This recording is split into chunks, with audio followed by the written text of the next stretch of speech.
AP వ్యాప్తంగా 55,607 అంగన్వాడీ కేంద్రాలలో గర్భిణుల కోసం బాల సంజీవని పౌష్టికాహారాన్ని అందిస్తున్నట్లు మంత్రి సంధ్యారాణి వెల్లడించారు. అలాగే ప్రభుత్వ కార్యాలయాల్లో చిన్నారుల తల్లుల కోసం ఫీడింగ్ సెంటర్లు ఏర్పాటు చేస్తున్నట్టు చెప్పారు. అంగన్వాడీ సెంటర్లలో ఇస్తున్న పౌష్టికాహారంతో పాటు డాక్టర్ల సూచనలు పాటించడం ద్వారా జిల్లాల్లో నార్మల్ డెలివరీలు పెరిగాయని తెలిపారు. మహిళల అభివృద్ధి కోసం చంద్రబాబు ప్రభుత్వం కృతనిశ్చయంతో పనిచేస్తుందని మంత్రి సంధ్యారాణి అన్నారు.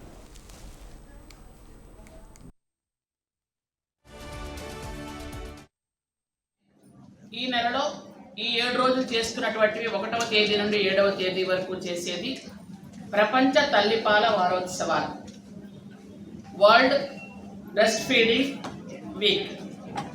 ఇది ఈ 1 వీక్ కూడా తల్లిపాల గురించి, తల్లిపాలకు ఉన్నటువంటి ఒక అమృతానికి ఈక్వల్గా ఉన్నటువంటి తల్లిపాల గురించి చెప్పడమే ఈ ప్రోగ్రాం తాలూకా ప్రధాన లక్ష్యం.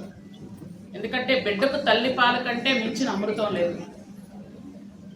పుట్టిన వెంటనే అరగంట లోపే బిడ్డకి ముర్రు పాలు ఇస్తే ఖచ్చితంగా పిల్లలకి యాంటీబయాటిక్గా పనిచేసి వాళ్ళకి న్యూమోనియా కానీ, డయేరియా కానీ, లేదా ఇన్ఫెక్షన్స్ కానీ ఏమీ రాకుండా బిడ్డల్ని కాపాడుకోవచ్చు అనేది మనందరికీ తెలిసిన విషయమే.